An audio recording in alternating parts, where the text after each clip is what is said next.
97, distribución de dividendos y utilidades. El artículo 97 es una clase especial que tributa una alícuota especial del 7%.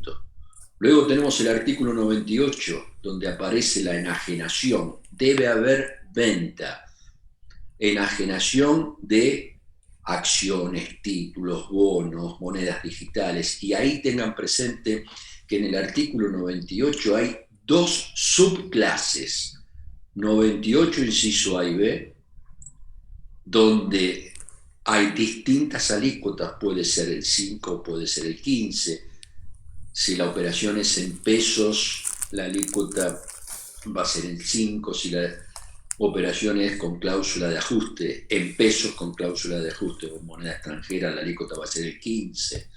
Y tengan presente que esta subclase 98, inciso A y B, tiene la posibilidad de una deducción especial para estas rentas exclusivas, una deducción especial que es igual a la ganancia no imponible del año 2020. Recuerden 123, 861,17.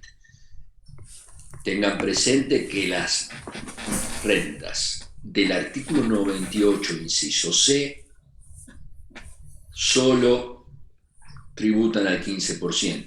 Ahí estamos hablando de venta de acciones, cuotas, participaciones sociales al 15%. Y es clave que aquí, en esta del 98C, no va la deducción especial.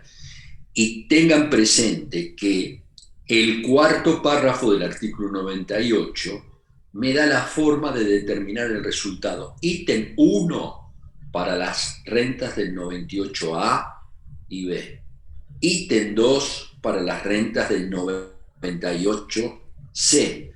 De forma tal que si yo estoy vendiendo una acción que no cotiza, que tributa al 15%, al no cotizar no está exenta en el 20U, la consideración de la determinación del resultado va a ser precio de venta menos costo actualizado.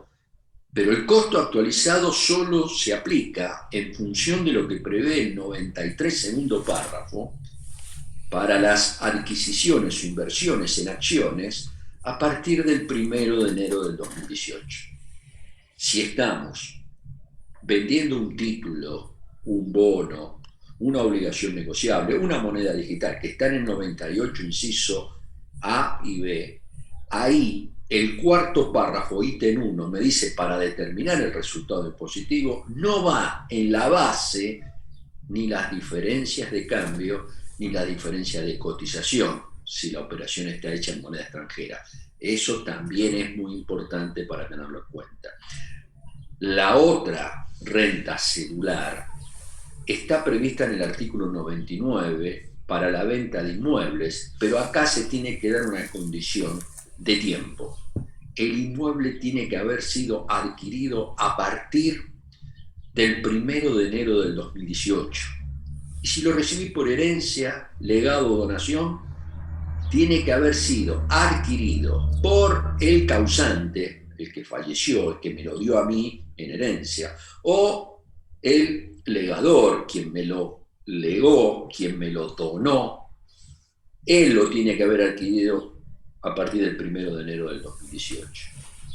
Si lo adquirió a partir del 1 de enero del 2018, o yo lo adquirí a partir del 1 de enero del 2018, la operación está alcanzada por ganancias, imposición cedular, tributa al 15%, pero por supuesto, si es un inmueble que no está afectado a renta de tercera categoría, porque yo la imposición cedular se da solo en los casos de inmuebles que no tienen una afectación a tercera categoría. En definitiva, la imposición cedular en este punto, el inmueble trabaja en forma residual. Si el inmueble está afectado a renta de tercera, ¿cuándo puede estar afectado a renta de tercera? Miren, puede estar afectado a renta de tercera cuando el contribuyente se dedica a la compra y venta de inmuebles y el inmueble entonces es un bien de cambio, porque ustedes tengan presente que una persona humana puede tener una empresa unipersonal, 53D de la ley, Empresa unipersonal significa que bajo su patrimonio el contribuyente encara una actividad comercial, industrial, agropecuaria. Supongamos que el contribuyente se dedica a la actividad agrícola ganadera. El inmueble que está afectado a esa actividad es un inmueble afectado a tercera categoría como bien de uso. O el contribuyente se dedica a la compra y venta de zapatillas, tiene un inmueble destinado a esa compra y venta de zapatillas. La venta de ese inmueble es renta de imposición global, no entra en la cedular, porque es un inmueble afectado a tercera, va a entrar en la imposición global, va a tributar. Recuerden que la imposición global tiene la alícuota progresiva por escala que me marca el artículo 94, el primer párrafo, para las rentas de fuente argentina. Y entonces, si yo tengo un inmueble afectado a la actividad agrícola, a la actividad industrial, a la actividad comercial, la venta de ese inmueble está atrapada en la imposición global. Ahora, fíjense qué puede pasar. Puede pasar que yo el inmueble que lo tenía en mi actividad comercial, o supongamos el inmueble que tenía la actividad agrícola, en nuestro país es mucho más negocio alquilar el inmueble a quien hace la actividad agrícola en forma intensiva que tener el riesgo de hacer la cosecha, sembrar, cosechar. Entonces muchos lo alquilan. Cuando alquila ese inmueble, a partir del momento del alquiler, aparece la renta de primera categoría. Y entonces el inmueble que está afectado a primera categoría, cuando se vende, tengo que analizar el periodo de atracción. ¿Cuánto es el tiempo que el inmueble dejó de estar en tercera categoría para quedar dentro de una cuestión personal, desvincularse de lo que es el concepto de empresa unipersonal? Esto está definido en el decreto reglamentario, y el decreto reglamentario dice que el tiempo es de 2 años. ¿2 años de qué? De la última operación vinculada del inmueble a esa actividad agrícola. En este caso yo tendría que ver cuál fue la última operación de cereales. El contribuyente desvinculó el inmueble, lo empezó a alquilar. ¿O cuándo empezó a alquilarlo? Ese es otro tiempo que me está marcando que yo ya lo desafecté de la tercera y lo pasé a primera categoría. Si la venta de ese inmueble, miren lo que tengo que analizar, 2 cosas. ¿Cuándo adquirí el inmueble? ¿Antes del 1 de enero del 2018? Bueno, la venta de ese inmueble, si pasaron 2 años, esa venta no está alcanzada en la imposición global porque pasaron 2 años. Tampoco está alcanzada en la imposición cedular porque se adquirió antes del 1 de enero del 2018. Por lo tanto, la venta de ese inmueble va a pagar el impuesto a la transferencia de inmueble. Ahora, si yo adquirí el inmueble el 6 de febrero del 2018, hice actividad agrícola hasta diciembre del 2018 y lo vendo hoy, 2021, la venta se realiza 2 años después de la desafectación. No paga ganancias, imposición global, pero sí va a pagar ganancias en imposición cedular. ¿Por qué? Porque lo adquirí con posterioridad al 1 de enero del 2018. Miren todo lo que hay que analizar. Y yo sigo con mi esquema porque quiero que estén ubicados en este esquema. Yo tengo supongamos que estamos haciendo mi declaración jurada. Me voy a poner yo como ejemplo. Así podemos recorrer ganancias, IVA. Yo les cuento, soy un contribuyente inscripto en IVA. Tengo relación de dependencia. Tengo actividad de sindicatura. Participo en un estudio, HD y asociados, donde estoy en una sociedad profesional que recibo utilidades de ahí. En definitiva, lo que yo tengo que hacer cuando hago mi declaración jurada anual del 2020, tengo que analizar la imposición cedular por un lado, la imposición global por el otro. La imposición global, recuerden, para la imposición cedular ya lo dije, renta de fuente argentina, solo renta de fuente argentina. Yo vendí un inmueble del exterior, nunca voy a analizar la imposición cedular. La imposición cedular está la característica, persona humana, año calendario, está dividida por clases. Las clases, si me da quebranto solo, se imputan específicamente ese quebranto a las clases. Otra consideración importante, no se toma ningún tipo de deducción personal. La ganancia no imponible, las cargas de familia no se imputan contra la renta cedular, tampoco el gasto de sepelio. Bueno, en definitiva, definida esta imposición cedular, vamos a la imposición global. La imposición global, lo primero que tengo que hacer es dividir rentas de fuente argentina y rentas de fuente extranjera. Y en este punto, también lo vi mucho en el examen final, tengan claro, renta de fuente argentina, renta de fuente extranjera, ustedes tienen una norma general, que es el artículo 5 de la Ley de Ganancias, y después tienen normas específicas que van del 6 al 14. ¿Cómo funciona esto? Priva la norma general. La norma general, en el artículo 5, me dice que es renta de fuente argentina los resultados obtenidos de bienes situados aquí en el país. Y entonces miren qué fácil, si yo alquilo un inmueble que está en el país, renta de fuente argentina. Si alquilo un inmueble que está situado en el exterior, renta de fuente extranjera. Vendo un bien situado en el país, renta de fuente argentina. Vendo un inmueble del exterior, renta de fuente extranjera. Realizo actividades aquí. Actividades aquí, renta de fuente argentina. Realizo actividades en el exterior, renta de fuente extranjera. Pero ahí ya tengo que entrar a analizar algunas cuestiones definidas específicamente. A ver, yo soy director, soy residente argentino y director de una sociedad que está acá en el país. No cabe duda que voy a tener renta de fuente argentina. Si yo fuera residente del exterior, supongamos un uruguayo que está en el exterior, residente en el exterior, solo va a tributar ganancias por las rentas obtenidas aquí en nuestro país. ¿Y cómo tributa? La diferencia que hay entre el uruguayo y yo es que yo, por ser residente argentino, tengo que determinar las rentas en mi declaración jurada. Voy a hacer una declaración jurada.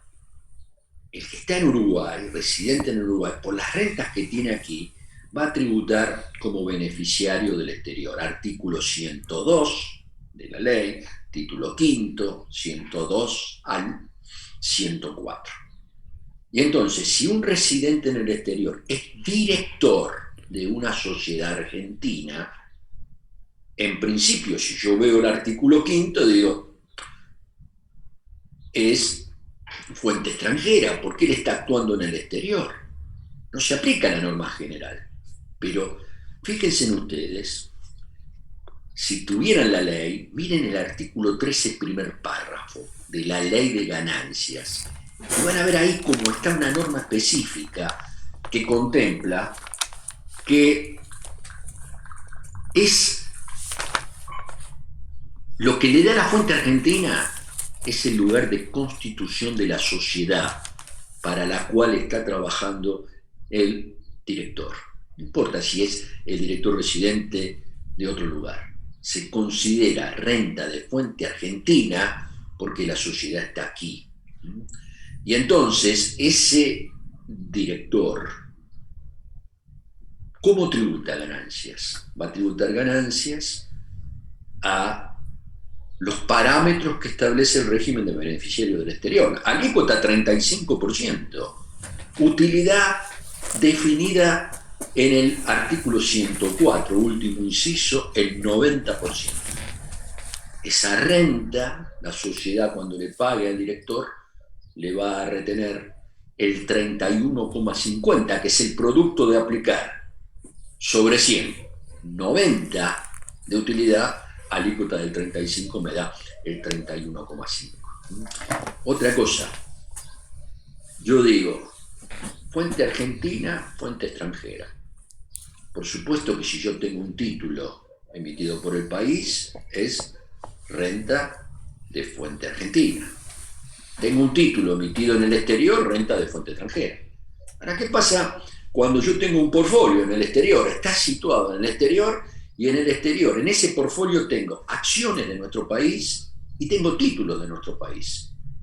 Se está generando la renta ya. Si aplico el 5, parece que es renta de fuente extranjera. Bueno, el artículo 7º con claridad establece que no importa dónde esté ubicado, situado el título, la acción, lo que importa para definir la renta es el lugar de emisión del título, Argentina, el lugar de constitución de la sociedad, el lugar donde está la sociedad constituida, domiciliada o regularizada. En definitiva, son excepciones al principio general de renta que está en el artículo 5. Las excepciones están del artículo 6 al artículo 14. Todas situaciones concretas que me van definiendo precisamente qué situación será de renta de fuente argentina o de renta de fuente extranjera. Cuando yo estoy en la imposición global y he definido qué es renta de fuente extranjera y qué es renta de fuente argentina, tengan presente que en fuente argentina tengo que dividirlo en 4 categorías. ¿Por qué es importante dividirlo en categorías? Va a ser importante dividirlo en categorías porque las categorías tienen distintas formas de imputación. Tengan presente que las pares, la segunda y la cuarta, en principio tributan por par percibido. Significa que es percibido. Los ingresos se van a imputar al periodo fiscal por lo percibido, los gastos por el pago en el periodo. Mientras que las rentas de primera y tercera, el principio general es por lo devengado. Por supuesto, después hay excepciones. Ahora después las voy a plantear las excepciones, pero yo ahora lo que quiero marcar, tengan presente, rentas, me conviene seguir este cuadro, segunda, primera, tercera y cuarta, y esto es porque en la compensación de quebrantos, este es el orden de prelación, segunda, primera, tercera y cuarta, porque yo, como tengo la deducción especial, que es deducción especial para rentas de tercera y de cuarta, la norma acá me permite agotar en primer lugar lo de segunda y primera, beneficiando al contribuyente en la posibilidad de tomar la deducción especial de tercera y cuarta. Esto no ocurre con la renta de fuente extranjera. ¿Por qué? Porque en la renta de fuente extranjera yo no tengo la posibilidad de computar la deducción especial. La deducción especial de tercera y cuarta, artículo 30, inciso C, no se toma para la renta de fuente extranjera. Entonces, en renta de fuente extranjera, lo que tengo que hacer es poner 5 columnas. ¿Por qué 5 columnas? Tengo las rentas generales, ahí puedo poner primera, segunda, tercera y cuarta. Estas rentas generales, recuerden, todas tributan a la alícuota del artículo 94, primer párrafo, de la misma forma que las rentas de fuente argentina. Las 8 columnas confluyen a esa consideración de que van a tributar a la escala progresiva que tiene el primer párrafo del artículo 94, que va del 5 al 35%, va en escalón, se llama progresiva por estadio. A medida que va aumentando la renta, voy pagando por lo que excede una alícuota mayor. Y tengan presente que la quinta columna, por eso a mí me gusta hacer en el esquema de liquidación, poner de izquierda a derecha en primer lugar la renta de fuente argentina, luego la renta de fuente extranjera, y la última columna, que sería la novena, que sería la quinta columna de fuente extranjera, es una renta específica, que está prevista en el artículo 94, tercer párrafo de la Ley de Ganancias, que es para el caso de enajenación de títulos, bonos, valores, cuotas parte del Fondo Común de Inversión, acciones, participaciones sociales, obligaciones negociables, monedas digitales, inmuebles, derechos sobre inmuebles, siempre que estemos en fuente extranjera y tengamos un resultado de la venta de estos bienes. Resultado que se calcula en moneda dura, esto está en el 143 de la ley, va a tributar solo el 15%. Y entonces, esa es la forma de determinar ganancias personas humanas. Pero ahora quiero pasar un segundito a determinar ganancias de sociedades. Algo que yo no he hablado con ustedes, sí lo han hablado los demás profesores, pero cuando yo estoy determinando ganancias en sociedades, les quiero dar 2 o 3 tips que necesito que ustedes lo sepan, porque esto los ayuda a comprender la liquidación. Miren, he escuchado mucho en los exámenes, a mí me parece, yo pienso, no, en impuestos todo está en el sistema tributario. Fíjense ustedes, yo permanentemente voy hablando y voy diciendo, en el artículo tal, tengo que fundamentar. Muchas veces no tiene sentido lo que uno está diciendo. No es solamente aplicar el sentido común, sino la referencia. Esto está en la ley. A ver, la imposición cedular. ¿De dónde saco que no se puede tomar las deducciones personales y los gastos de sepelio? Lo dice el artículo 100, segundo párrafo. ¿También? Alguien podría decir, a mí me parece que habría que tomar. No es me parece, está en la norma. Y entonces, tip para sociedades. Sociedades, cuando estamos tributando, lo primero que hay que saber que la alícuota de imposición es el 30%. La alícuota de ganancias. Fíjense en ustedes, acá sí tengo que ir al tiempo, porque esto es lo que nos ha pasado, porque la ley cambia y cambia. Entonces, nosotros teníamos para los ejercicios iniciados antes del 1 de enero del 2018 una alícuota del 35. Alícuota del 35 que tributaba a la sociedad. Cuando la sociedad distribuía los dividendos, el perceptor del dividendo, accionista, o el perceptor de la utilidad, socio, no pagaba más impuestos. Ese resultado era no computable. Estaba en la consideración que pagaba solo la empresa. Más allá que había un impuesto de igualación, no se los quiero plantear porque ya hace tiempo que no existe y los complicaría. Ahora, los ejercicios iniciados a partir del 1 de enero del 2018, siempre hablando de ejercicios iniciados, que si yo voy a ejercicios anuales, tengo que decir diciembre del 2018 a diciembre del 2019, diciembre del 2020, noviembre del 2021.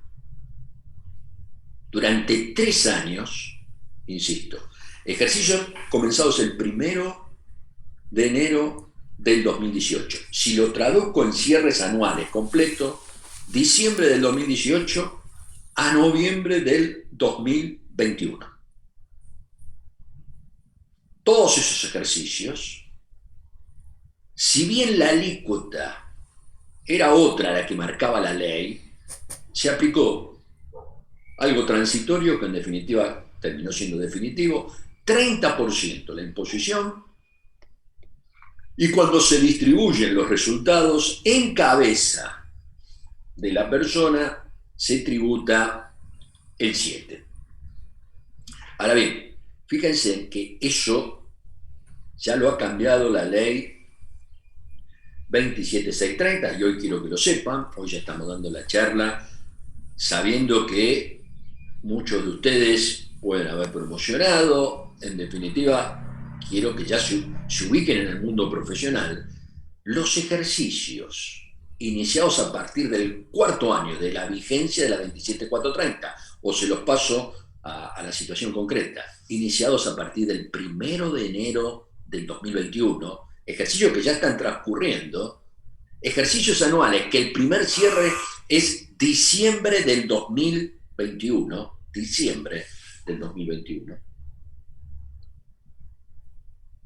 la alícuota va a ser distinta. La alícuota ahora ya no va a ser proporcional para toda la renta la misma, sino que va a ser por escalón. Y se va a definir la alícuota en función de la ganancia bruta. Esto lo ha definido, insisto, la ley 27. 5 millones de ganancia bruta, la alícuota va a ser el 25. De 5 a 50, la alícuota va a ser el 30%. Y cuando se supere de ganancias brutas los 50 millones, la alícuota va a ser la del 35%. Tengan presente que se mantiene que en el artículo 73, segundo párrafo de la ley de ganancias, para alguna actividad específica, que es la de apuestas y casinos, incluyen juegos de blackjack, ruleta, póker, o apuestas a través de máquinas electrónicas, esas rentas tienen una alícuota específica del 41,5%. Eso se mantiene. Ahí no importa cuál es la ganancia bruta, en todos los casos se aplica el 41,5%. Y entonces, una cuestión más. Los ubiqué en cuál es la alícuota y ahora los tengo que ubicar en el tema de cómo se determina impuesto. ¿Cómo se determina impuesto en una sociedad? Se parte de la utilidad. Pero acá viene una pregunta que me la hacen muchos profesionales. ¿De qué utilidad? De la utilidad nominal, la utilidad histórica. Pero ¿cómo? Si nosotros tenemos una utilidad, un resultado contable ajustado por inflación, ese no se toma. Se toma el resultado, yo dije utilidad, pido disculpas, resultado puede ser utilidad o puede ser pérdida, a valores nominales, lo que nosotros conocemos como el resultado histórico, el balance histórico, que es el balance base para después preparar el balance ajustado por inflación contable. Entonces, primer premisa, partimos de un resultado histórico y luego por columna 1 y columna 2 vamos ajustando ese resultado histórico contable, lo tenemos que llevar a resultado impositivo, a la ganancia neta sujeta a impuesto, a el monto sobre el cual vamos a aplicar el 30, si estamos en los primeros 3 años, o la escala que tenemos ahora en la ley de ganancias. Y entonces, tengan presente que si se dan las pautas de procedencia, miren todo lo que hay que ver, si se dan las pautas de procedencia, yo estoy paradito ahora en el título 6º de la ley de ganancias, ajuste por inflación. Me tengo que en el ajuste por inflación, recuerden, ajuste por inflación, título 6º, artículo 105, me dice quiénes son los sujetos. Todas las personas jurídicas son sujetos del ajuste por inflación, porque el 105 me manda el 53, el 53 está la empresa unipersonal, pero también está el 53A que me manda el 73, que son todas las sociedades. Entonces, en principio soy sujeto del ajuste por inflación, pero luego se tiene que dar la procedencia. Y entonces aquí, en cuanto a la procedencia del ajuste por inflación, ¿qué es? ¿Dónde está? Está pautada en el artículo 106 de la ley. Que hasta ahora nosotros tuvimos una norma general y una norma específica. Mira. La norma general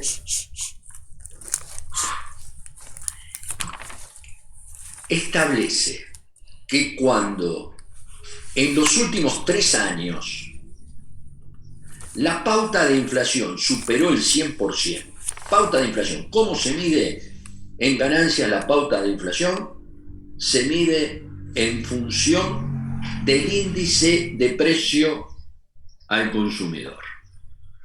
Si en los últimos 3 años el índice de precio al consumidor, me paro en diciembre del 2021, que va a ser el primer ejercicio completo de 12 meses, que está fuera de la norma transitoria que marca el último párrafo del 106. Porque cuando se aplicó la norma transitoria, había que ver cuál era la pauta de inflación. El primer año había que ver si había pasado el 55, el segundo año si había pasado el 30, el tercer año si había pasado el 15. Esas eran normas transitorias. Les cuento que a diciembre del 2018, el primer año no pasó el 55, no hicimos ajuste por inflación. Diciembre del 2019, diciembre del 2020, como se pasó en diciembre del 2019, el 30, y en diciembre del 2020, el 15, hicimos ajuste por inflación. Ahora en diciembre del 2021 tenemos que aplicar la norma general. Y esa norma general me establece que yo tengo que ver diciembre del 2021, a veces me agarro de diciembre del 2001 porque hubo un acontecimiento en Argentina, hubo un equipo que festejó el título en 3 canchas, 2 canchas más el obelisco, es historia, es parte de una historia. Discúlpenme, me fui a diciembre del 2001. Diciembre del 2021, yo tengo que ver cuál fue la variación de los últimos 36 meses. Entonces voy a tomar qué ocurrió de diciembre del 2018 a diciembre del 2021. Si se supera la pauta al 100%, el ajuste por inflación va a ser procedente. Recuerden que si yo estoy parado en diciembre del 2021, yo ya sé que parto de la... ¿Se acuerdan que estábamos hablando de cómo determino el resultado? Parto del resultado histórico y lo primero que tengo que hacer es consignar los 2/6, porque yo tuve que hacer obligatoriamente, no es una decisión, la puedo hacer, no, tuve que hacer el ajuste por inflación, diciembre del 2019 y diciembre del 2020. Entonces, en el 2021, yo voy a tener que poner ajuste a columna 1 o a columna 2, el sexto correspondiente al 2019 y el sexto correspondiente al 2020. Y queda el interrogante. Yo creo que sí, ya les puedo decir que para mí seguro, en el 2021 vamos a tener que hacer ajuste por inflación, lamentablemente, porque la pauta de actualización de los últimos 36 meses seguramente va a superar el 100%. En definitiva, ese es el planteo que yo quiero que ustedes hagan para analizar el punto de partida. Por supuesto, si yo soy contribuyente de ajuste por inflación, las tenencias en moneda extranjera, en títulos, conforme a lo que me dice el 107 y el 108 de la ley, me representan ganancias o pérdidas, cosa que no ocurre en la persona humana. Insisto con esto, cuando yo estoy liquidando una persona jurídica, ven que la mecánica es totalmente distinta a la de la persona humana. Parto de el resultado histórico, tengo que ver, lo primero que ver es el ajuste por inflación, y también tengo que tener presente que a los efectos de la tenencia de moneda extranjera, de títulos públicos, de créditos, todo eso se aplica a la norma del 107 y 108 de la ley. Yo, si soy una persona humana y tengo dólares, no los tengo que represar. Los dólares en ganancias, una persona humana los mantiene a valor de adquisición. Una persona jurídica, si tiene existencia en moneda extranjera, los tiene en caja, los tiene en el banco, los va a tener que represar conforme a lo que establece, insisto, el 107, que me dice valor de cotización, el 108 me dice ponga esa represión como ganancia o como pérdida. Si estoy aumentando un activo es ganancia, si estoy bajando un activo es pérdida. En definitiva, hasta ahora hablé personas jurídicas por un lado, personas humanas. Ahora quiero, para ayudarlos, para que ustedes se ubiquen, y esto lo vi permanentemente en el examen de este jueves. Este jueves hubo mucha gente, más allá que nosotros armamos una mesa con todos los profesores, yo tuve la suerte de estar con varios de ustedes y por eso quiero apuntalarlos en este sentido.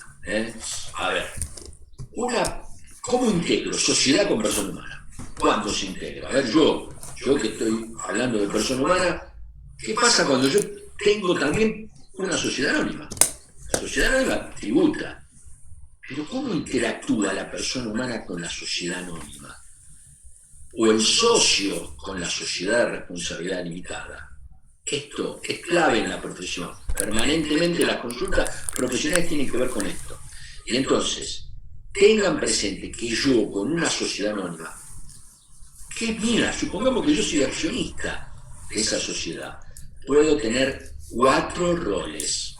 Y ustedes tienen que estar ubicados en cada rol, porque cada rol tiene una consecuencia impositiva distinta. Entonces, cuando yo me pongo a hablar con alguien accionista, una cosa es ser accionista, otra cosa es ser director, otra cosa es ser empleado en relación de dependencia, y otra cosa es prestar un servicio a una sociedad. A ver, miren, yo puedo tener con una sociedad mía, yo tengo una sociedad que se llama TOB, Sociedad Anónima, donde el 50% es mío y el otro 50% de mi esposa. Yo soy accionista. Cuando retiro fondos, lo que tengo que ver es el artículo 50. Hoy es clave el artículo 50. Siempre, cuando yo retiraba cuenta, en la legislación anterior, yo retiraba y no había consecuencia. Yo retiraba, generaba un saldo de la cuenta accionistas. Por supuesto, si yo no tenía un saldo acreedor de inicio, estaba en cero, empecé a sacar plata, tenía con la sociedad genera un saldo deudor, yo le debo plata a la sociedad. Eso antes no tenía ningún problema. A partir de la ley 27430, el artículo 50 de la ley establece que todo retiro que haga un accionista, en principio es dividendo presunto. ¿Qué quiere decir que es dividendo presunto? Bueno, hay que aplicar el 7%. Y entonces, más allá de lo que dice el 193, porque si yo les quiero dar todo el tema, es complejo, necesito estar hasta hoy a las 10 de la noche, dándole todo. Voy a puntualizar, todas las utilidades acumuladas se generaron en los periodos del 1 de enero del 2018 para acá. Porque si se hubiesen generado antes, el retiro que yo hago, por más que sea dividendo presunto, si es un dividendo de un periodo anterior a la vigencia de la ley 27430, ¿se acuerdan que yo les decía que estaba alcanzado el 35? Bueno, hoy el dividendo que se paga hoy, pero que responde a una actividad antigua, esto está en el 193 de la ley, no hay que practicar la retención. Pero ya esto, como ha pasado mucho tiempo, la verdad en la práctica, cada vez que un accionista se lleva plata para la casa, aun cuando es a cuenta, aun cuando desde el punto de vista de la ley de sociedades no existen los dividendos anticipados, solo pueden darse dividendos cuando hay ganancias líquidas y realizadas, dice la ley. En definitiva, desde el punto de vista impositivo, la norma dice, te llevas plata, la sociedad te tiene que retener el 7%. Pero tengan presente esto. Como la ley impositiva no puede estar en contra de lo que dice la ley de sociedades, la norma en este punto, también vía decreto reglamentario, está en el 119, contempla esta situación. Es dividendo presunto. Siempre y cuando haya resultados acumulados. Esos resultados acumulados tienen que ser los resultados acumulados contables. Miren ahí cómo juega, cómo aparece los distintos conceptos que tenemos nosotros. La verdad, Argentina es complicado todo porque tenemos que ver cuándo la referencia es al resultado histórico para determinar impuesto al resultado histórico. Ahora, para todo lo que dice la ley, 25% de la utilidad contable es la utilidad contable ajustada por inflación. La única contabilidad legal que existe en nuestro país es la ajustada por inflación contable. Entonces, siempre que hablemos del resultado contable es el ajustado por inflación contable. Pero para determinar impuesto tenemos que partir del resultado histórico. ¿Se entendió esto, no? Entonces yo ahora estoy analizando accionista. El accionista cuando retira es dividendo presunto. La ley establece que hay un dividendo presunto, pero después vía decreto reglamentario dice, mire, va a haber un dividendo presunto si hay un resultado acumulado. ¿Qué pasa si no hay un resultado acumulado? Voy a dar un ejemplo. Yo tengo en la sociedad, en esta top, tengo resultados acumulados de 200.000 pesos. Yo les dije que tenía el 50%. Si yo retiro 100.000, 100.000 van con el 7%. ¿Por qué? Porque retiré del resultado mi participación, ahí en principio es dividendo presunto. Ahora, si yo retiro más, si retiro 40.000 más, la norma me dice, bueno, esos 40.000, dele tratamiento de dividendo presunto, pero en la medida que el resultado de este periodo, y ahí vuelvo al concepto de resultado contable, de por encima de lo que retiró.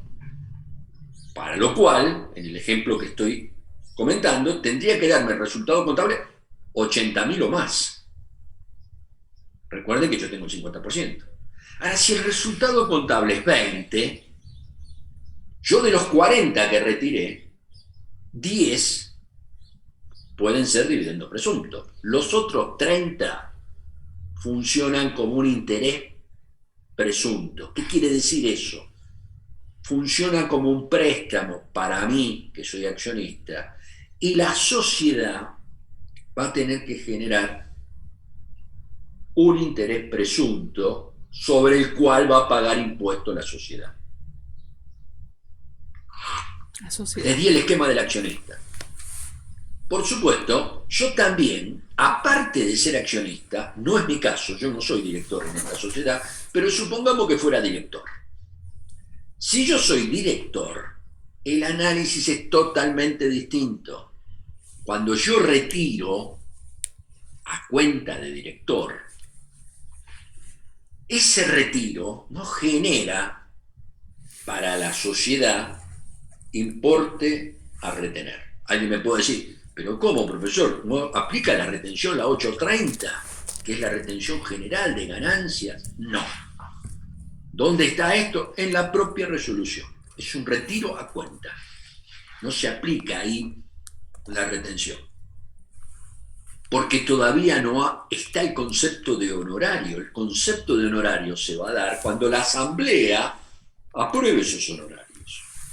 Entonces, yo retiro a cuenta, no hay retención de la 830, no hay, por supuesto, dividendo presunto, Pero lo que la norma me dice, y esto está en el 166 del decreto reglamentario, es, bueno, que se retiro a cuenta del director en la medida que lo apruebe la asamblea. Porque si después la asamblea no lo aprueba, ¿por qué yo retiré a cuenta? ¿Por qué retiré más? Y porque soy accionista. Entonces a eso denle un tratamiento de dividendo presunto. ¿Se entiende esto? Y recuerden que el honorario al director, esto está en el 91I de la ley, la sociedad lo va a poder deducir. Lo va a poder deducir por lo devengado, esto es un honorario a cuenta del ejercicio 2020, en tanto y en cuanto la sociedad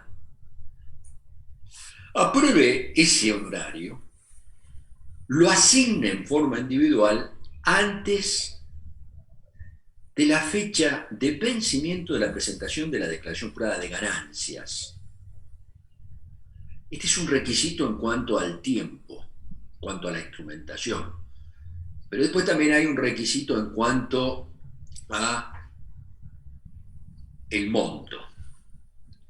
El requisito en cuanto al monto es de 2 montos se puede tomar el mayor. Recuerden ustedes que uno es 12.500 pesos por perceptor. Ese monto está totalmente desnaturalizado, se ha mantenido sin ningún tipo de actualización. Nuestro Congreso acaba de hacer una farsa, solamente en nuestro país puede pasar eso, que se incrementó estos 12.500 pesos para la mujer en un 40%, para los travestis en un 60%, pero la verdad sobre un monto que prácticamente no se utiliza en la práctica. Esto es parte de, o no saben lo que hacen, o nos toman el pelo, porque aumentar los 12.500 pesos no tiene ninguna significación en la práctica. Es para decir que estamos tratando de igualar, bueno, no me quiero meter mucho en ese tema, lo que lo estoy analizando desde el punto de vista técnico. Y 12.500 pesos por perceptor, ahora a partir de la vigencia de la ley 27630, ese monto se incrementa en un 40, en un 60%, un monto totalmente no significativo hoy, o el 25% de la utilidad contable, que es la utilidad ajustada menos el impuesto a las ganancias. Y entonces aquí lo que yo quiero puntualizar es, si la sociedad deduce íntegramente el honorario, el contribuyente, el que recibe el honorario, cuando se asigna en forma individual, no con el retiro a cuenta, sino en el momento que se asigna en forma individual, en ese momento surge la obligación para la sociedad de retener. El contribuyente, supongamos que yo soy el director, por el periodo 2020 tuve un honorario, me lo acaba de aprobar la asamblea, me lo aprobó el 2 de mayo del 2021, lo voy a poner como renta en el 2021.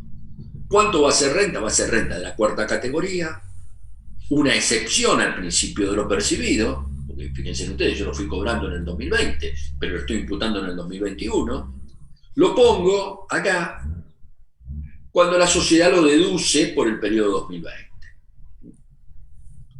Y ahí es todo renta. Ahora, ¿qué pasa si la sociedad tiene limitada la deducción?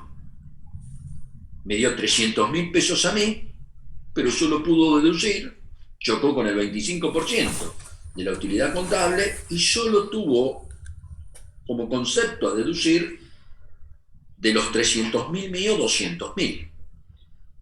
Entonces ahí la norma me dice que los 100.000 sobre los que la sociedad pagó porque no pudo deducir, en mi cabeza van a ser honorarios no computables. Quiere decir que no voy a tributar.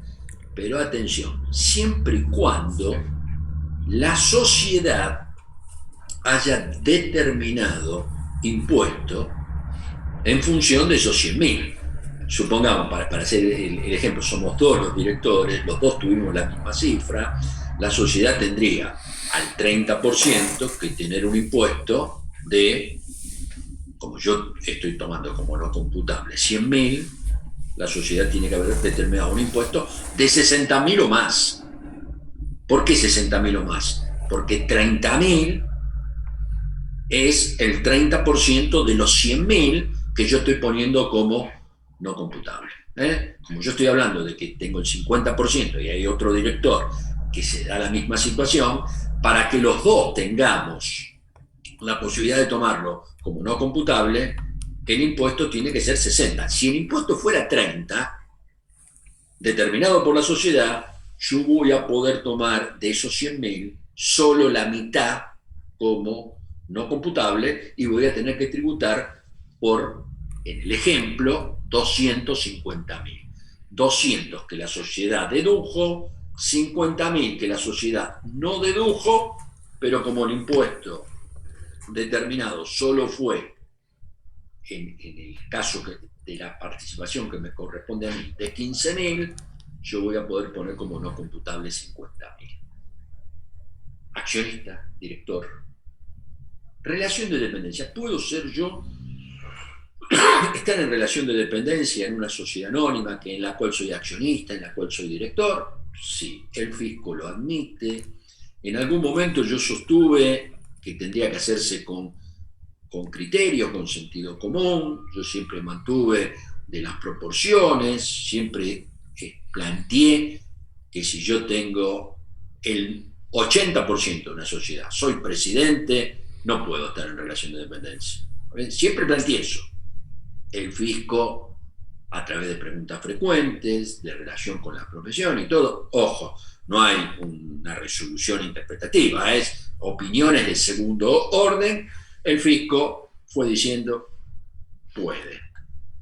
Pero si alguien es presidente, tiene el 80%, ¿puede estar en relación? Puede, y en la práctica se admite. Yo sigo insistiendo, por sentido común, no lo aconsejo, no lo hago en la práctica. Si alguien tiene el 80% al presidente, para mí no puede estar en relación de dependencia. No hay nadie que se pueda mandar a sí mismo, ni frente al espejo, por más usted va a hacer tal cosa, la verdad, no tiene sentido común, y yo pienso que el día que el fisco avance puede desestimar el concepto de relación de dependencia. Pero hasta ahora, en la práctica, nunca había un caso. Entonces, esto conviene poner la relación de dependencia, porque el contribuyente que tiene la relación de dependencia con la sociedad, ahí todo lo que va a sueldo lo puede deducir íntegramente sin aplicar el tope que estamos viendo.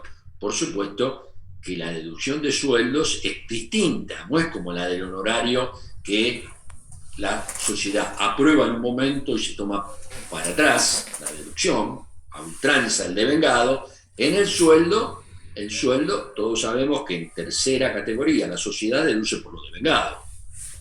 Lo devengado es, voy a poder deducir diciembre, aun cuando diciembre y el aguinaldo lo pague el 2 de enero. ¿Por qué? Porque está por lo devengado. En definitiva, ahí es más corto el tiempo, pero permite que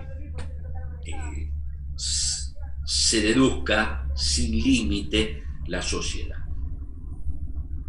Yo no sé si se los planteé en algún momento, pero desde el punto de vista previsional, aquel que es director y está en relación de dependencia puede desvincularse del régimen previsional en relación de dependencia. Eso está. Un director, insisto, director en una sociedad anónima, que está también como relación de dependencia, puede, como está obligado a autónomos por el 2B de la ley 24241, puede desvincularse del régimen de relación de dependencia, artículo 3, inciso A, punto primero. De manera que el sueldo no le genera mayor aportes y contribuciones a la sociedad. Sí debe tributar ART. El tema de obra social es opcional. Y por último, para completar el tema, la cuarta posibilidad que tengo yo de relacionarme con una sociedad mía es a través de prestar algún servicio profesional. Si yo presto un servicio profesional a la sociedad, ahí voy a tener que facturar ese servicio, y tengan presente que cuando yo facturo un servicio voy a tener que estar dentro del régimen general, porque la prestación de servicio paga IVA, o en monotributo. Voy a tener una relación con la sociedad que es independiente a la del honorario del director, a la del accionista, a la de la relación de dependencia. Soy el asesor impositivo, facturo todos los meses, lo que voy a tener que hacer es facturar, o como responsable inscripto o como monotributista. Solamente frente al IVA, el IVA es universal. Mi condición, yo soy responsable inscripto, no puedo ser contribuyente de monotributo. ¿Por qué? Porque pasé el tope. A ver, yo arranco hoy como profesional. Y entonces, voy a ejercer mi profesión. Para empezar, la idea es, ¿me tengo que inscribir en el régimen general o ser contribuyente en monotributo? Tengo montos. El monto de la prestación de servicio monotributo está dividido por categorías. Sin embargo, hay dos tipos de actividades: la prestación de servicios, locación, prestaciones y locaciones, y la venta de cosas muebles. De la categoría A a la H, si yo presto servicios o alquilo, hago locaciones, o si vendo, tengo hasta venta de cosas muebles, tengo la posibilidad de estar hasta la categoría de la A a la H. Si vendo cosas muebles en forma exclusiva, tengo 3 categorías más. Ahora, como yo estoy analizando la actividad del contador público, prestación de servicio, el monto de referencia para ver si puedo entrar en monotributo, los ingresos es 1.734.649 para el año 2020. Para el año 2021, la verdad, todavía no lo tengo claro. Les voy a contar que hay una ley, la 27.618, reglamentada por el decreto 337, por una resolución del fisco, la 5003, que el monto más alto que me permite estar en monotributo es, por el año 2021, 2.353.750. ¿Está bien? ¿Y por qué digo que todavía no lo tengo? Porque ya me llegó el proyecto tratado en el Congreso, donde el monto para el año 2021 de la categoría H va a ser 2.600.000. Entonces, supongamos, el año pasado 1.739.000, este año 2.600.000, yo tengo que ver si mis ingresos superan o no superan.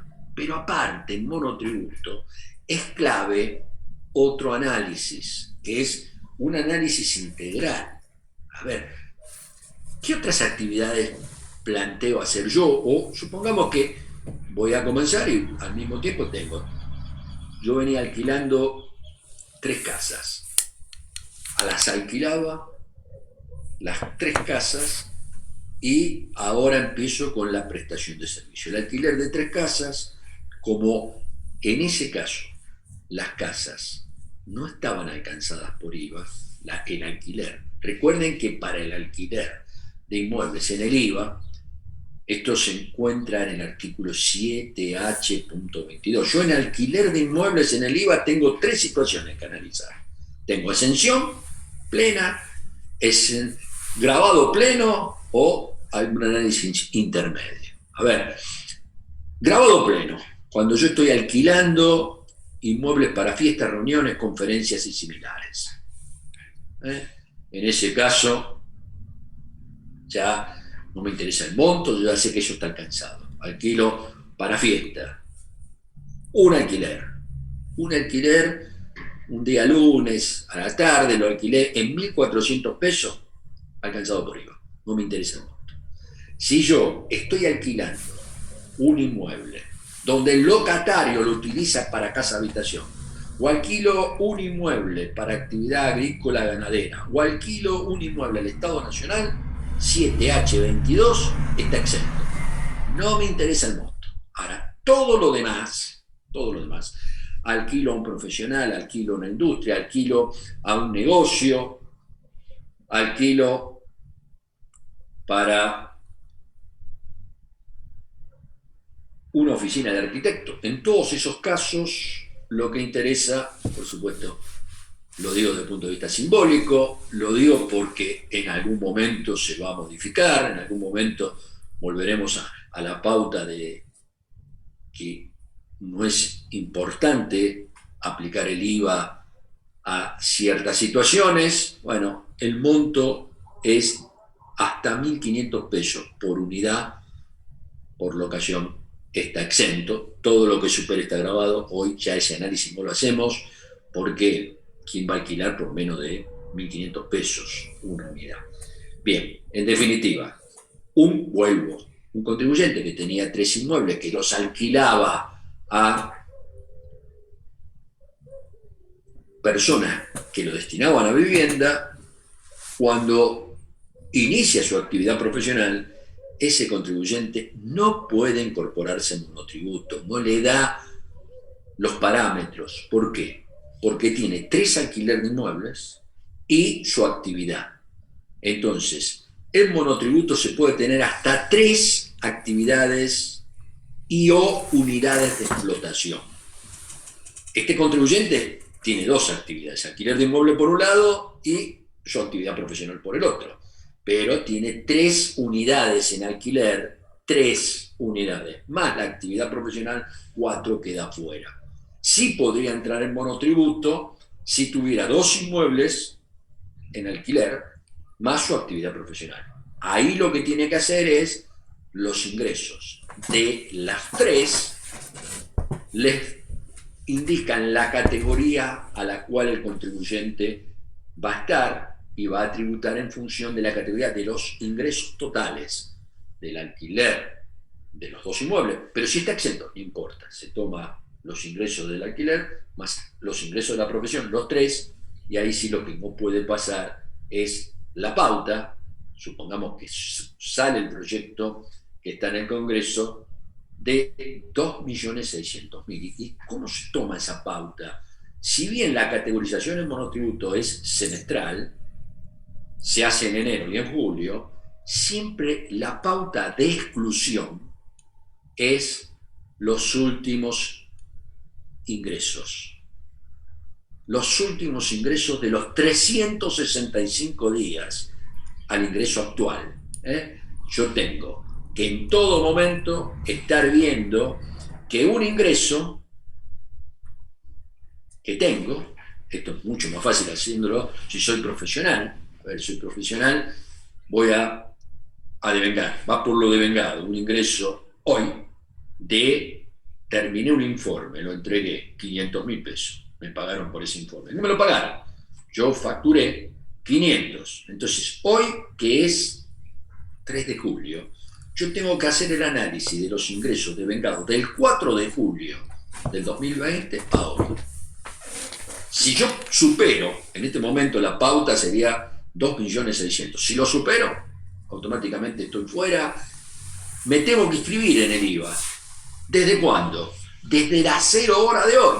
O sea que si yo voy a emitir una factura de 500.000, primero voy, me inscribo y después emito la factura, porque si eso me pasa de a ser responsable inscrito, me conviene estar inscrito como responsable para poder facturar el IVA contenido, para poder trasladar.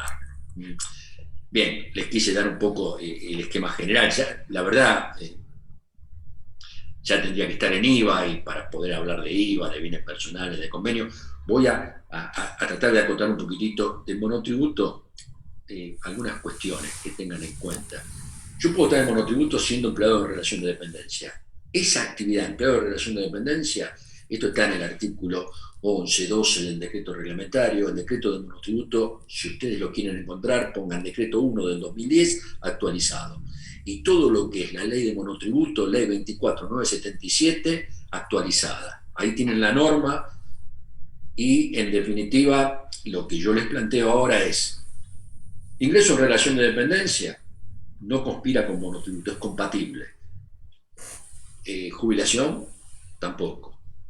Honorario por director. Yo por el director no puedo ser contribuyente monotributo, pero si soy director, esa actividad de director no conspira contra monotributo. ¿Qué quiere decir? No tengo que tomar los ingresos del director ni sumarlo como una actividad.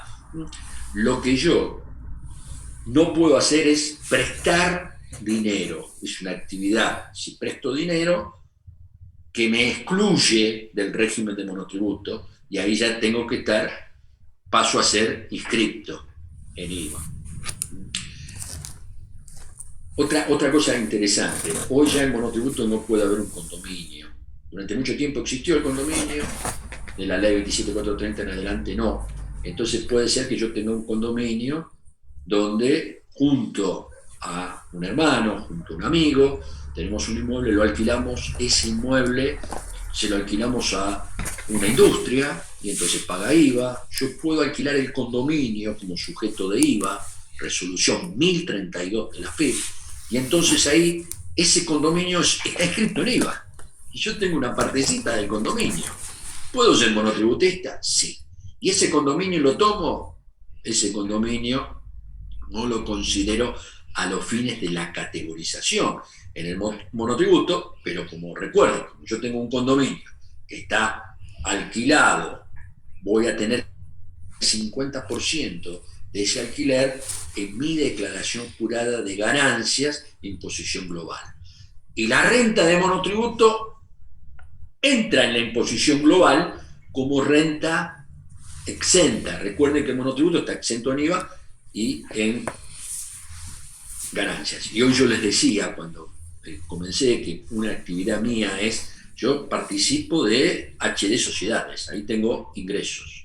HD Sociedades, igual que este condominio, está escrita en IVA, factura, IVA, y después el resultado de esa sociedad, que es una sociedad profesional, que es una sociedad simple, lo adjudicamos en los socios. Los socios son Germán Ruetti, mis hijos, entonces distribuimos el resultado y viene en cuarta categoría la participación. Eso no le impide a alguno de esos socios ser contribuyente en monotributo por su actividad profesional. El hecho de pertenecer a una sociedad simple, ser accionista y recibir dividendos, ser director, no conspiran contra el régimen del monotributo. Si el contribuyente es monotributo exclusivo, resolución 4009 no tiene que presentar declaración jurada de ganancias, si es monotributista exclusivo.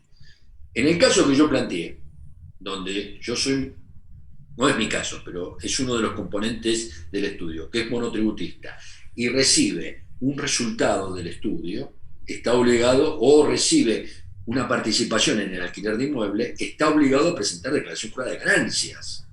Y ahí es donde, en la declaración jurada de ganancias, porque está poniendo la renta de primera categoría, porque está en un condominio de alquiler de inmueble, o está poniendo el resultado de cuarta, porque está en una sociedad simple profesional, ahí es donde en la declaración de ganancias, en la ecuación del consumo, en el rubro 2, columna 2, va a tener que poner exento, el resultado exento de monotributo que le permite justificar aumentos o consumos patrimoniales.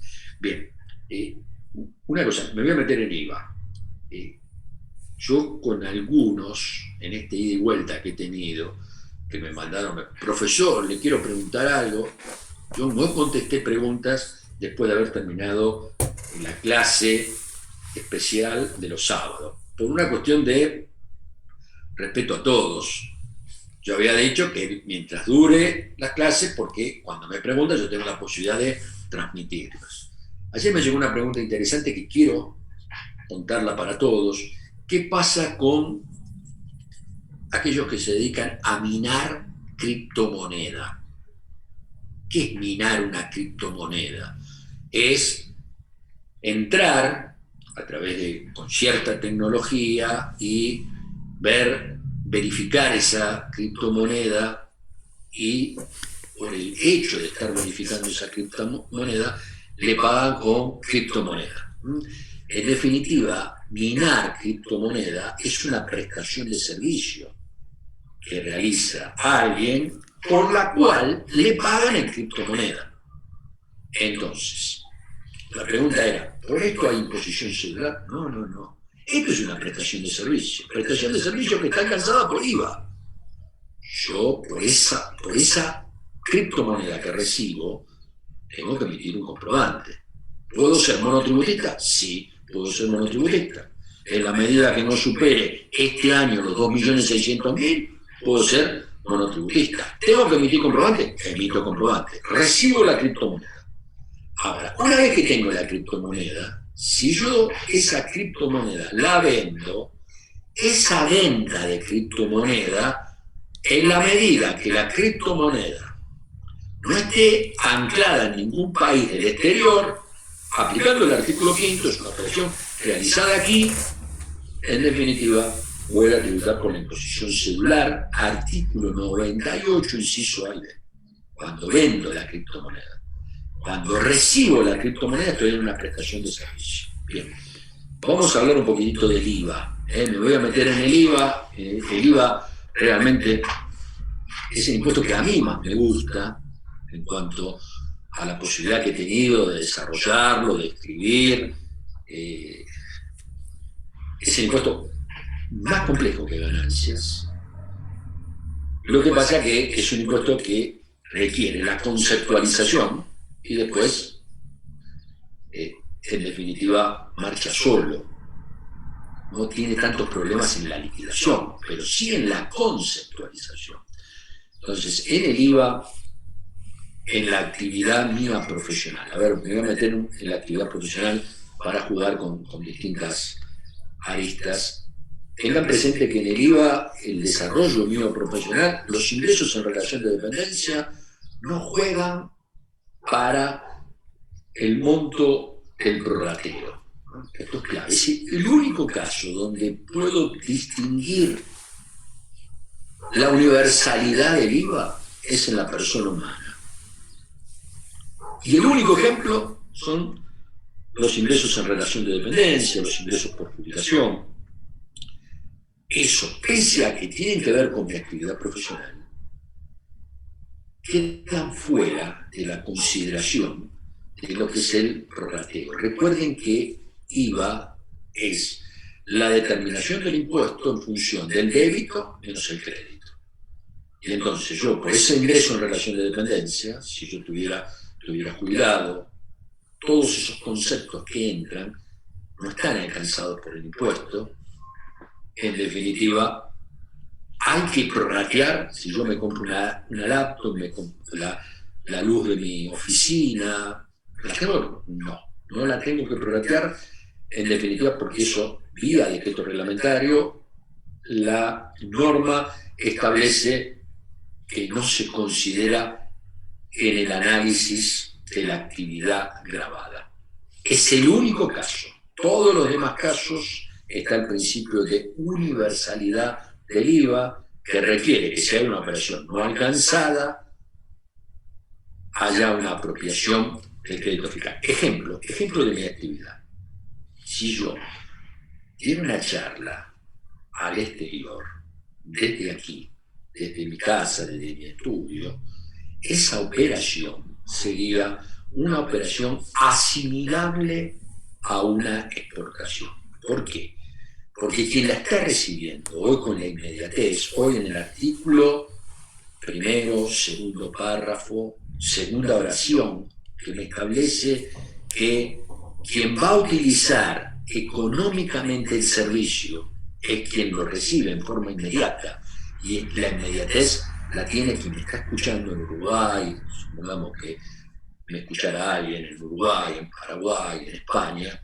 Yo ahí tengo el concepto de exportación. Se asimila ese servicio a una exportación, por lo tanto, todos los insumos que yo utilizo en mi actividad profesional no los voy a tener que limitar, porque esa prestación que no genera débito no tiene impedimento en cuanto al cómputo del crédito fiscal. ¿Está bien? Distinto es el caso si yo viajo al Uruguay a dar una charla. Me llaman, hoy hay muchos residentes, ex residentes argentinos que están en Uruguay. Y entonces me llaman para que yo vaya a analizar a Uruguay qué es lo que pasa con el nuevo impuesto a los bienes personales o el aporte solidario segunda versión, que parece que algún diputado ya bosquejó. Me llama. Yo voy allá y realizo mi actividad profesional, allá en el exterior. En ganancias eso está cansado. Ganancias establece el concepto de renta mundial. Por supuesto, la actividad realizada allá va a ser una actividad que genera renta de fuente extranjera. Pero voy a pagar, después me voy a poder computar lo que pago en Uruguay como impuesto. Pero en definitiva, en ganancias alcanzados. Pero en IVA, recuerden que el IVA es territorial. Al analizar el artículo primero, en todos los casos se requiere que la actividad esté desarrollada en el país. Yo fui al exterior. Entonces ahí estoy en una actividad no alcanzada. No alcanzada significa que no genera débito. Pero fíjense en ustedes que a diferencia con la exportación, ahí, en ese caso, todos los insumos vinculados a esa operación no gravada, voy a tener que limitar el cómputo del crédito fiscal. Esto está en el artículo 12 y en el 13 de la ley de IVA. El hecho de que se limita el cómputo del crédito fiscal. Otra cosa que quiero plantearles es el perfeccionamiento del hecho imponible. Es clave en el IVA, todas las preguntas que hicimos en el examen final, cuando alguien alquila un inmueble, ¿dónde se perfecciona el hecho imponible? Cuando alguien presta un servicio, hay que dominar en el IVA el artículo 5, porque el perfeccionamiento del hecho imponible me da el periodo fiscal de imputación y cuál es la gravabilidad de la operación. Si la norma cambiara, ¿en qué momento se perfeccionó el hecho imponible? Recuerden que el IVA es de liquidación mensual, y entonces es clave ver si se perfeccionó en enero o en febrero, si se perfeccionó ahora en julio o en junio, porque esto me cambia el momento del pago. Bueno, en definitiva, en materia de prestación de servicios profesional, tengan presente que la prestación del servicio profesional tiene 5B, un copete que establece que cuando yo presto el servicio profesional, el perfeccionamiento será en cualquiera de estos dos instantes, con la terminación del servicio o con la percepción. De los dos es que se produzca con anterioridad.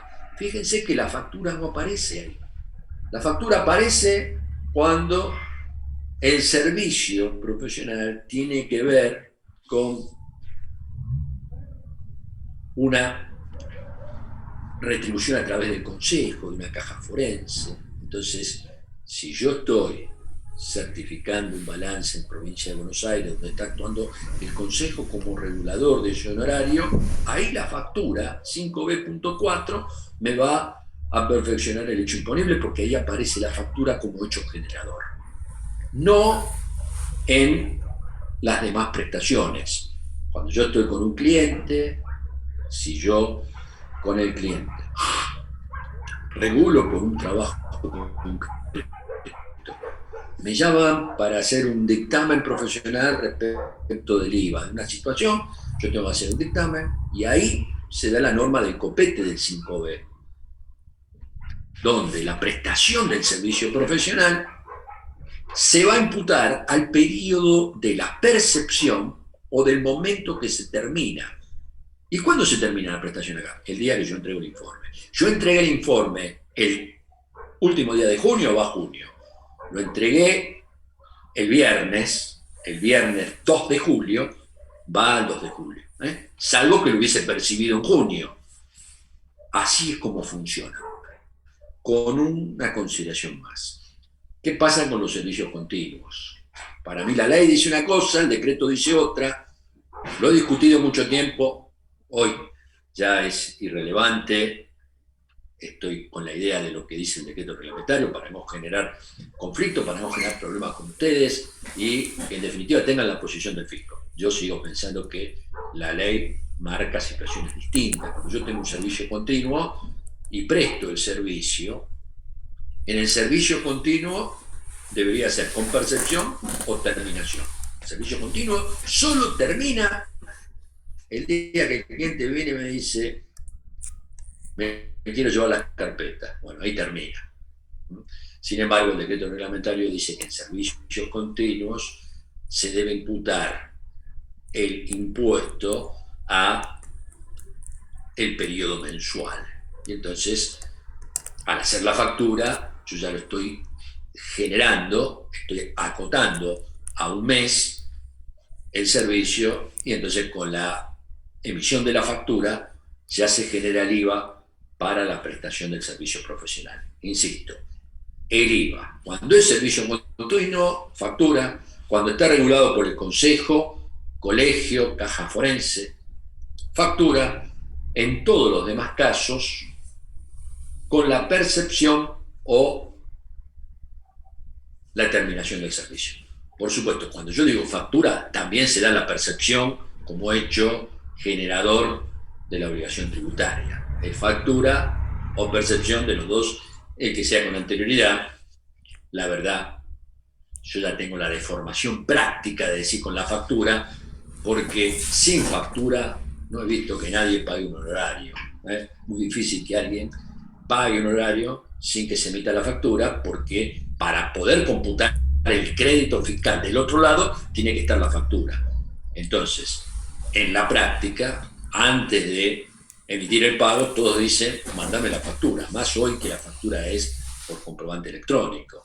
Entonces, nadie paga hasta que no venga la factura. Hoy todo lo que es pago, factura, como se hace en forma electrónica, siempre el disparador del pago es la factura.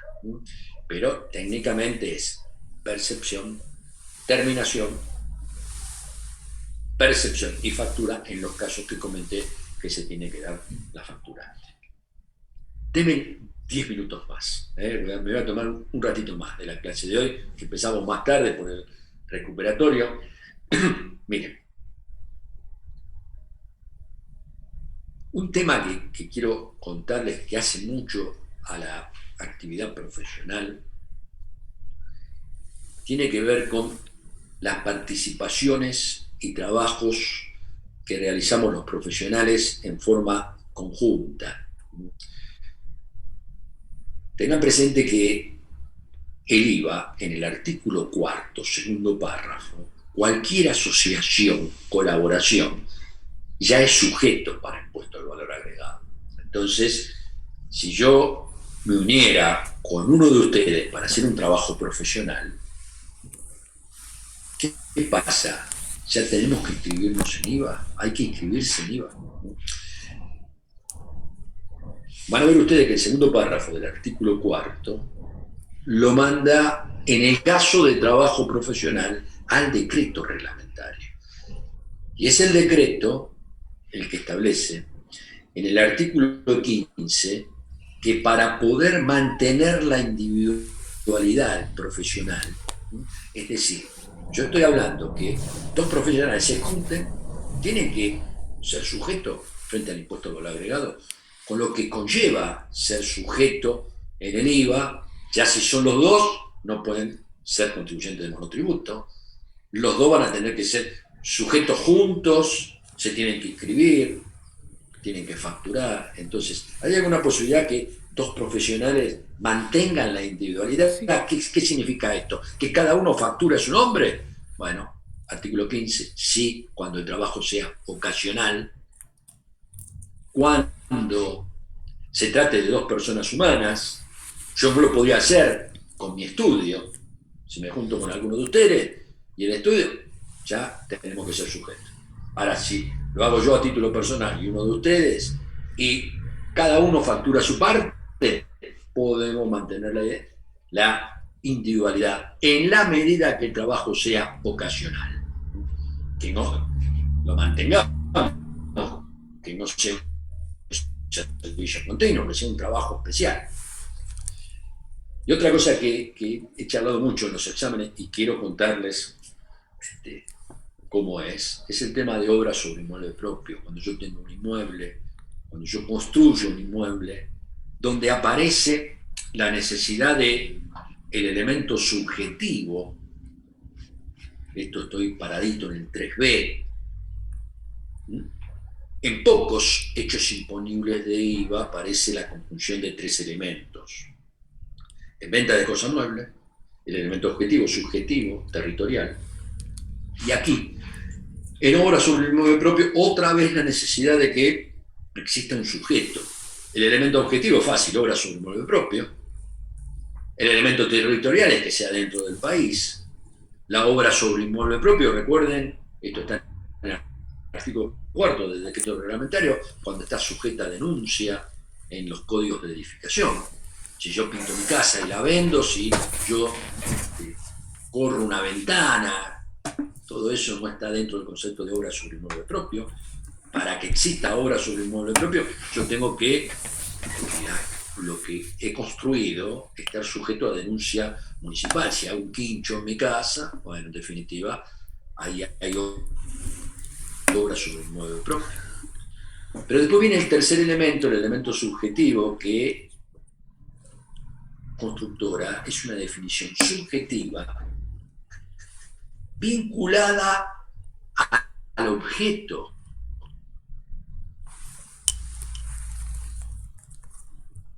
Entonces, para que ustedes vean con claridad esto, supongamos que yo me largo a construir, yo estoy inscrito, me largo a construir un inmueble que tiene 3 unidades, perfectamente identificadas, 3 unidades iguales. Voy a hacer abajo un lugar para vivienda, para mi vivienda, en el medio un lugar para mi oficina y arriba un lugar para la venta. Y entonces arranco con esa idea. Voy construyendo 3 unidades. Lo primero que quiero, voy a poder gestionar con la actividad profesional, sí. Todo lo que a mí me genere crédito fiscal por la construcción del inmueble, que me va a generar crédito fiscal,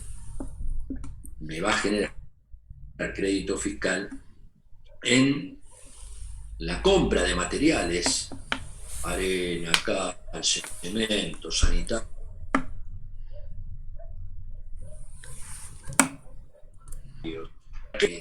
la estructura de hormigón, viene, me factura, yo ese IVA me lo puedo computar. Pero ¿cuánto me puedo computar? La parte de mi vivienda, yo ahí soy consumidor final, esa parte no me la puedo computar. Pero las otras 2 partes, como la tercera unidad la voy a vender, la segunda unidad la voy a afectar a bien de uso, me lo voy computando ahora. Sí, en el momento en que me van facturando, yo ya voy bajando el débito fiscal porque lo estoy tomando. Ese crédito fiscal inclusive lo tomo sin la consideración, lo tomo sin ningún tipo de consideración, salvo identificarlo. Me conviene identificar cuánto es la parte de bien de uso, cuánto es la parte de bien de cambio. Y entonces llega el momento, finaliza la construcción. Y entonces ese crédito fiscal que me computé puede estar sujeto a reintegro. Lo pongo así en expectativa. ¿Cuándo podría darse el reintegro? Yo, finalizó la construcción. A los 2 meses que finalizó la construcción, fui y me instalé en la oficina. Pasé mi actividad profesional a esa oficina. Y ahí, para la consolidación de ese crédito, recuerden que el crédito fiscal yo ya me lo computé de la oficina. Para que quede consolidado, yo tengo que afectar a la actividad grabada de esa oficina durante 10 años. Artículo 11, tercer párrafo de la ley de IVA. 10 años. ¿Desde cuándo?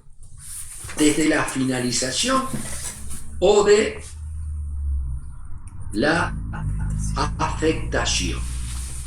De los dos, el que se produzca con posterioridad. De ahí empieza a correr los 10 años.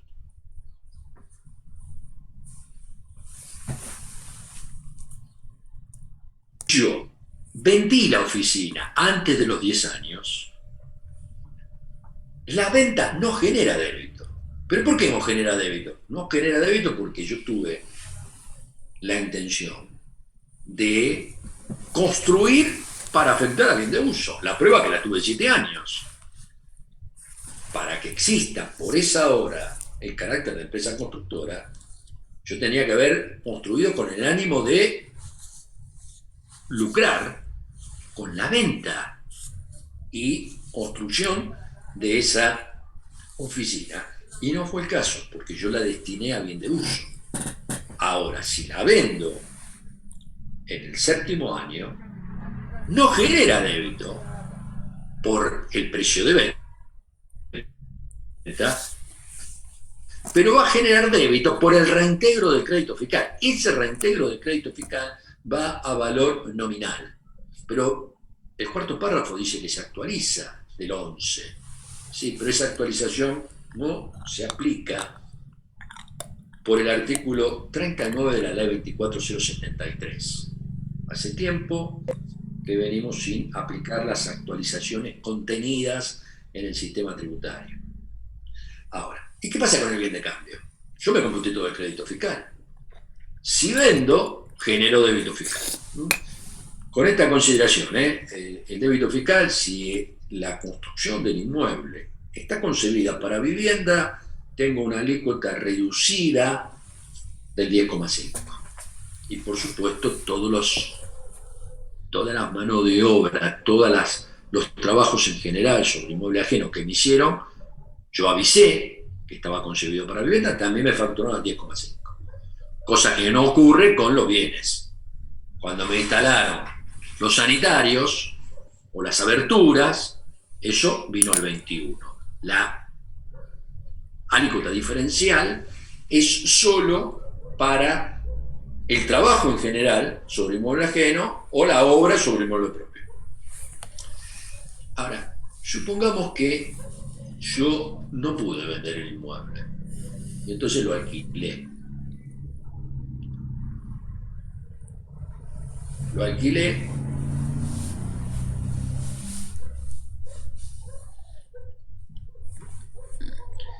alquilé y me generó impuesto al valor agregado del alquiler. ¿Por qué? Porque se lo alquilé a un profesional. Y entonces generó débito fiscal.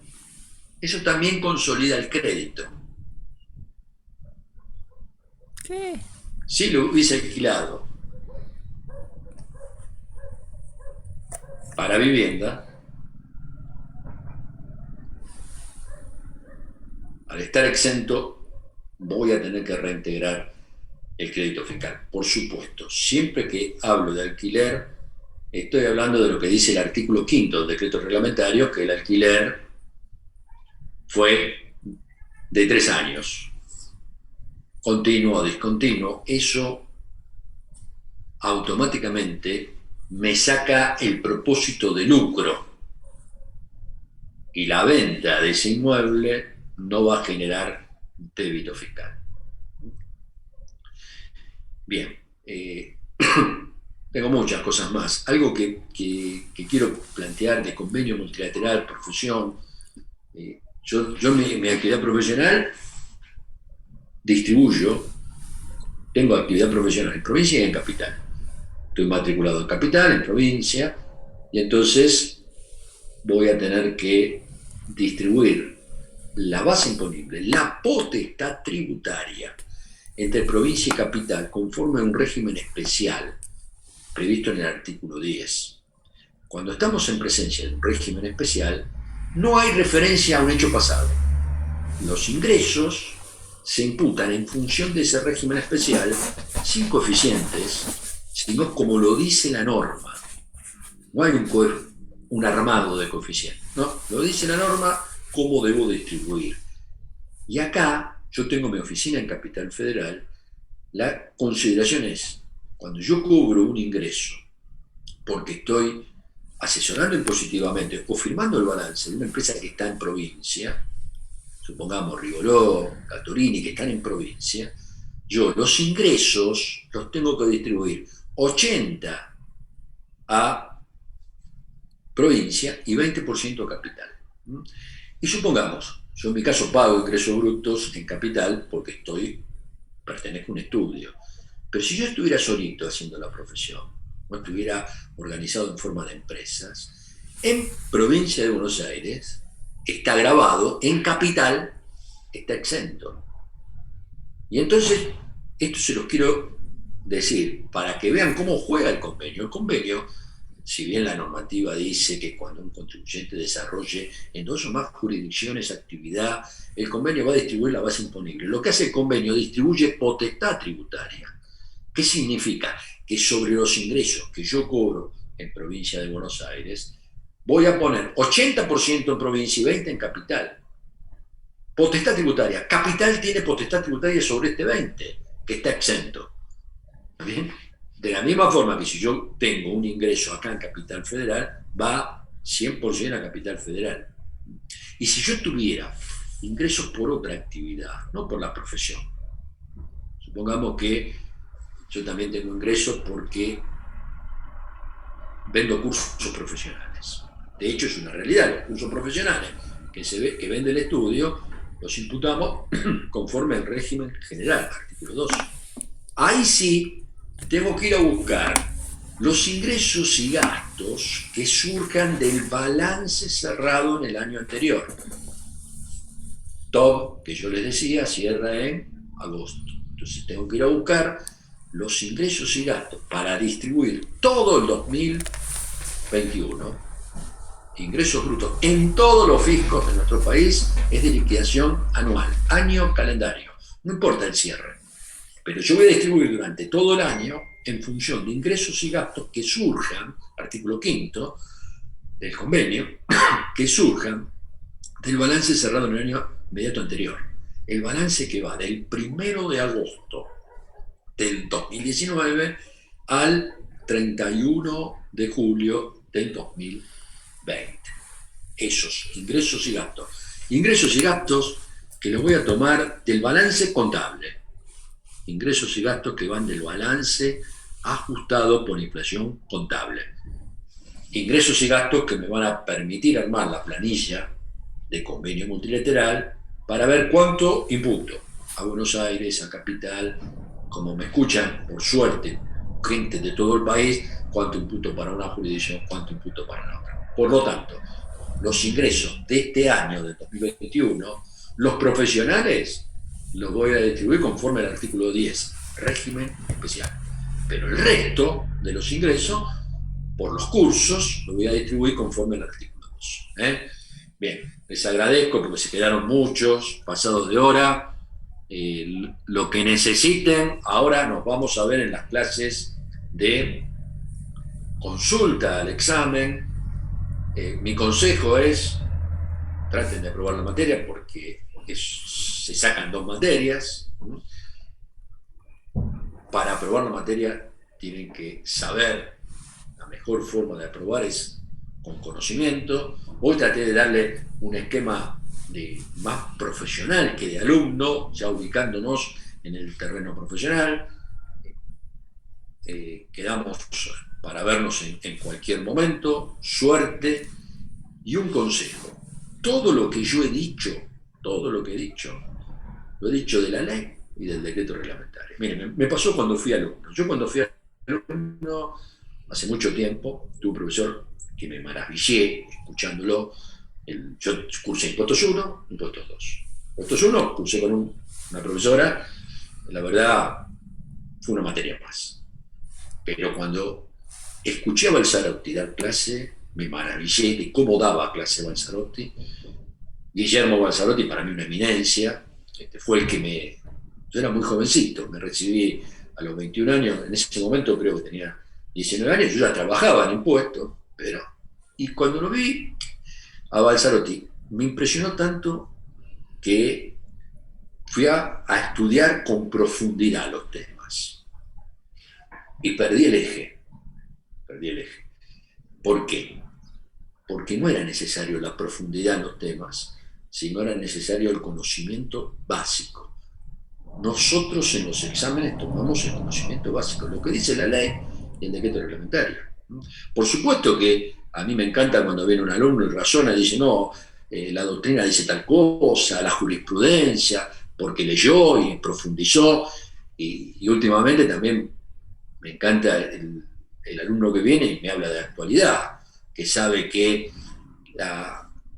los jubilados y pensionados vieron que en el año 2020 los 6 haberes, no, ahora ya no son, para el año 2021 son 8 haberes, o me dice que en el año 2021 también se puede deducir a la pareja de la unión convivencial, porque esto es nuevo, o me dice que los hijos discapacitados se incrementó la deducción, se llegó al doble. Bueno, ¿por qué? Porque está leyendo el diario, porque le interesa la problemática impositiva en nuestro país. Para estar en impuestos también hay que leer el diario, hay que ir viendo cuáles son los proyectos, lo que viene.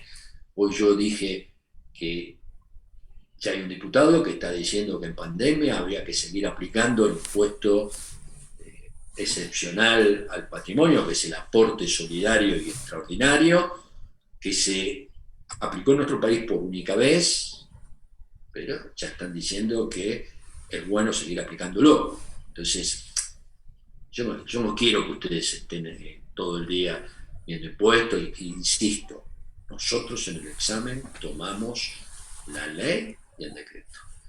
¿Dónde está todo? En la ley y en el decreto. Siempre estamos dando vuelta sobre esos temas. Así que ni siquiera le pedimos fallos, ni jurisprudencia, ni lo que dice la doctrina.